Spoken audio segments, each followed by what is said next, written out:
3 మంది కొత్త వాళ్ళున్నారు అందులో. అవును, కొత్త వాళ్ళు ఉన్నారు. అది. ఒక రకంగా అది కూడా మైనస్ పాయింట్ అనుకుంటున్నాను నేనైతే ప్రయోగం.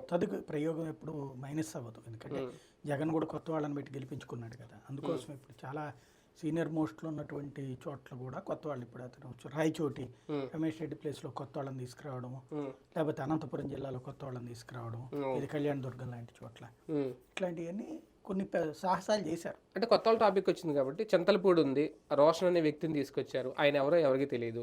అక్కడ పీతల సుజాత అందరికీ తెలిసిన వ్యక్తి, మాజీ మంత్రి పక్కన పెట్టారు.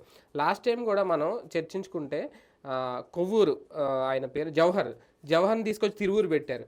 ఆ తిరువూరు గెలుస్తుందా లేదనుకుంటే ఓటం పాలైంది. ఇప్పుడు అదే తిరువూరుకి కొలుకుపూడి శ్రీనివాసుని పెట్టారు. ఆయనకి మరి గిఫ్ట్ ఇచ్చినట్ట లేదంటే పరీక్ష పెట్టినట్ట? అంటే ఇలాంటి కొన్ని కంపేర్ చేసుకుంటాయి. మీరు అన్నట్టు పాజిటివ్ ఉన్నాయి, నెగిటివ్ కూడా ఉన్నాయి. బేసిక్గా ఒకటేంటంటే ఎస్సీ సెగ్మెంట్స్లో వీళ్ళకి బలం తక్కువ, నాయకులు తక్కువ, కాబట్టి బయట నుంచి వచ్చినటువంటి వాళ్ళని చేర్చుకున్నారు. ఇప్పుడు కొలుకుపూడి శ్రీనివాస్ పార్టీ కాదు, అవును, ఇప్పుడు పార్టీకి అనుకూల విశ్లేషకుడు, ఒకప్పుడైతే పార్టీకి వ్యతిరేక విశ్లేషకుడు. ఆ తర్వాత అమరావతిలో ఆయనకు కూడా భూములు ఉన్నాయి, ఆ భూములకు సంబంధించి ఇబ్బంది ఎదురవుతుందన్నప్పటి నుంచి జగన్కి వ్యతిరేక అయ్యాడు. అంతకుముందు జగన్కి ఫేవర్గా తెలుగుదేశానికి వ్యతిరేకంగా డిబేట్స్లో మాట్లాడుతుండేవాడు.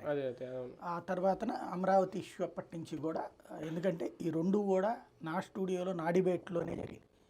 మొదట్లో ఆయన మాట్లాడినటువంటి మాటలు కానీ తర్వాత రివర్స్ అయింది కూడా నా డిబేట్లోనే ఫస్ట్.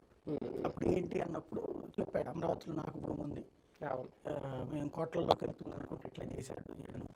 3 రాజధానులు అనే వరకు కూడా అతను జగన్కి అనుకూలంగా ఉన్నాడు.